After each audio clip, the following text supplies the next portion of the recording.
Hello and welcome to the Sustainable Africa series. I am Ernest Chicho. Today's program is being recorded in Baku, that's the capital city of Azerbaijan, where leaders, negotiators and activists from across the world are meeting for the 29th conference of the parties to the United Nations Framework Convention on Climate Change, COP29. This episode explores Africa's role in addressing global climate challenges, the outcomes of COP29, and the human stories behind the headlines.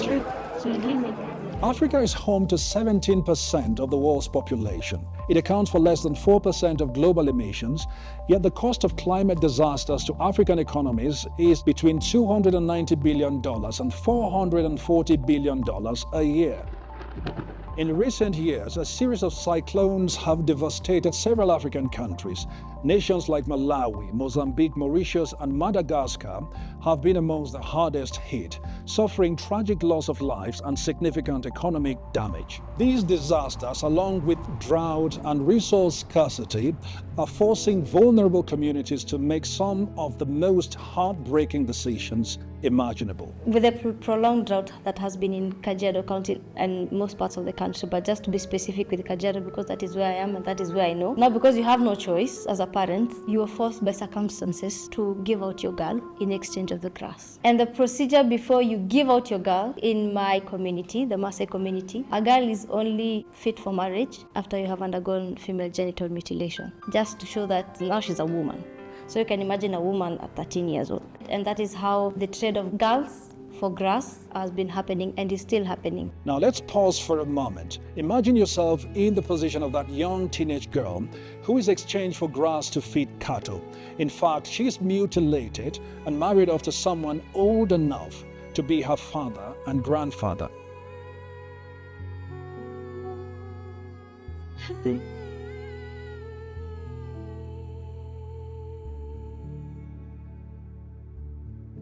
Let's turn to Ethiopia, where Beza Mandefro, a young Ethiopian poet I met during COP29, shared a similar story. There is this thing called negative coping mechanisms, and 80% of Ethiopia's livelihood depends on agriculture. When there's a drought, they cannot feed themselves. So when there's no food, the solution is for them, which is very negative, they would marry off their child for an older man. Now, the passion both Beza and Dorcas have for climate action is unquestionable. However, they express disappointment that while there is so much talk about climate change, very little is being done to address the issues. In fact, Beza expressed it in a way I hadn't thought of before. She said, if this is COP29, it means the global community has been gathering annually for the past 28 years and is still divided over how to tackle climate change. Is COP really making a difference? Like, what is being done in these COPs? We talk, we discuss, but what is taking us so long? We might be talking, but at the end of the day, we've had a very nice discussion with you. Yeah, then what? Do you have any solution? Let's talk solutions. The African Group of Negotiators, the AGN, supported by the Economic Commission for Africa, the ECA, and the African Union, as well as other regional institutions, presented a bold and unified agenda at COP29. Their demand centered on securing $1.3 trillion annually to address the continent's climate finance needs. We took stock of all what is needed to implement the Paris Agreement to keep global warming at 1.5 degrees. Unfortunately, the 1.3 trillion target was never met. Instead, COP29 ended with a commitment of just $300 billion annually. Now, with such outcome from COP29, the chairperson of the African Group of Negotiators, Ali Mohammed, said, Africa leaves Baku with realism and resignation as COP29 progress falls short of our hopes. When Africa loses, the world loses its minerals, biodiversity, and stability. The $300 billion per year by 2035 is too little, too late for a continent facing climate devastation while contributing least to emissions. African countries are ready. They have identified the solutions, but they have also assessed what is needed for that. We want to play an important role. We have the responses, but the key issue is the financing. James Moran Betley, coordinator of the African Climate Policy Center, the ECA, outlined some of the key priorities for the African group of negotiators at COP29. The focus of the Africa group of negotiators is on ensuring that COP29 delivers on three things. The first is to conclude the negotiations on the new quantified goal on climate finance, which is a goal that moves us beyond the $100 billion per year and actually establish a needs-based quantum of finance that is required and that should be mobilized and disbursed to support all climate actions, including those actions that are contained in the nationally determined contributions, but also climate actions related to loss and damage as well as to adaptation. James also emphasized two additional critical priorities.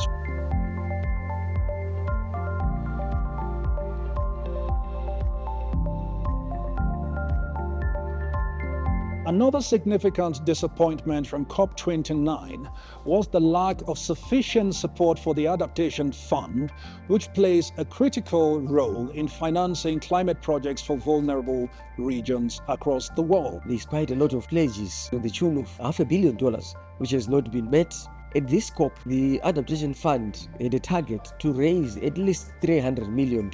But at a meeting to mobilize these resources, only 61 million was pledged, and we are not sure whether this will also be met. Climate adaptation has always been central to Africa's position in global negotiations. Soha Benchakron, a climate and development policy analyst, highlighted the critical need for sufficient non-debt generating finance to support adaptation efforts in Africa. It has always been reflected historically in our African common position in climate negotiations. So when negotiating on adaptation, we do it having this in mind, and we try to make the discussions go in a direction that serves the African interests. Obviously, our African countries are not responsible for the breakdown of the climate system. Developed countries are, and as part of their historical responsibility and what we call ecological debt, they are supposed to provide sufficient means for us to adapt to the impacts of climate change. While adaptation remains a top priority,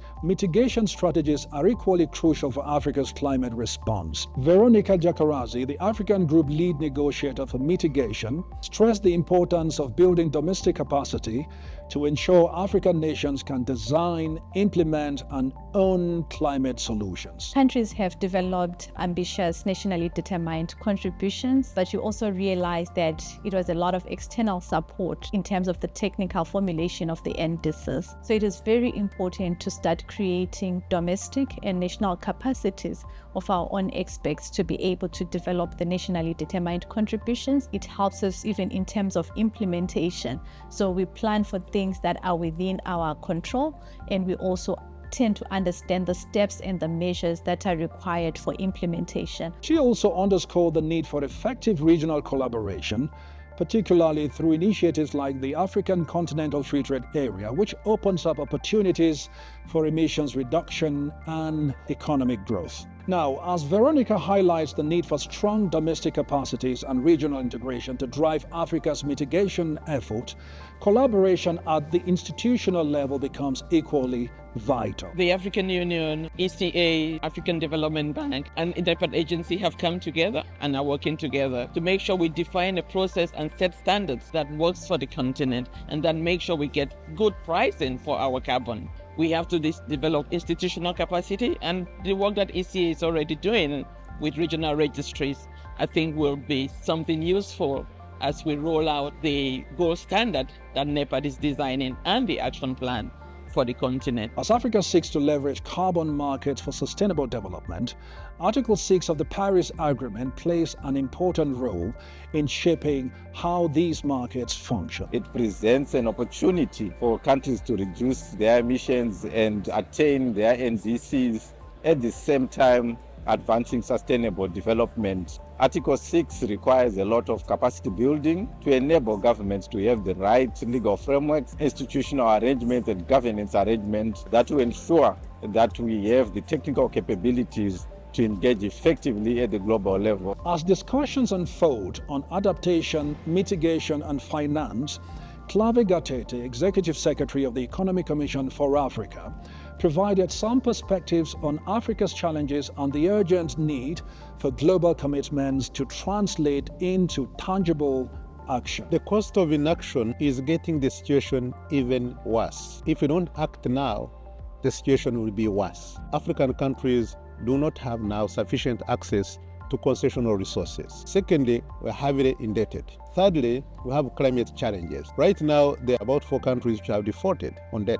How many more countries do you need to default? There are countries which are not even rated. They have no option of where to borrow. If you borrow domestically, you're crowding out the private sector and it makes the situation worse. If you pay the debt, you have nothing left to pay for other services that you have in the country. And at the same time, you are paying in foreign currency, meaning that you are drawing down on the reserves of the central bank. That means reducing the capacity for them to intervene in the commercial banks on the local market. And that brings the issue of foreign exchange, which is now biting and affecting the countries. And these are the things which end up, of course, causing political problems because people are suffering. And that's why I'm saying that if you delay in terms of taking action, the situation is going to get worse and it's going to be more expensive. We cannot continue COP after COP with no delivery. We have to act now. If we don't, it's eventually going to become very expensive for us, and it's going to be unmanageable. Now, amidst the voices of policymakers and experts, we also caught up with some young Africans who are leading the charge for climate justice. Zandisile Howe, a youth climate advocate from Eswatini, shared her thoughts on the power of African youth to shape the continent's climate future. We're not just inheriting this earth, we're also being the partners helping shape it.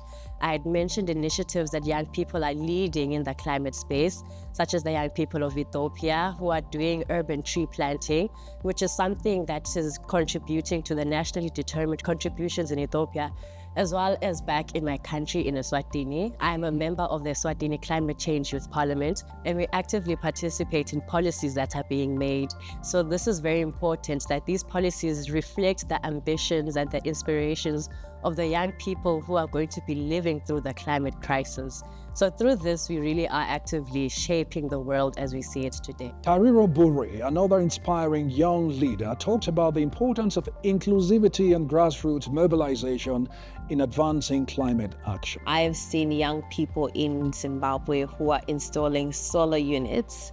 That's a skill, a high-level green skill that other people are going to technical colleges for, but they are adapting to the level of energy supply by actually learning how to install solar units. So I think when we mobilize and bring this finances to young people already doing some of the work, circular economy, they're picking up waste, then it's not so much as telling someone, you're not giving someone agency.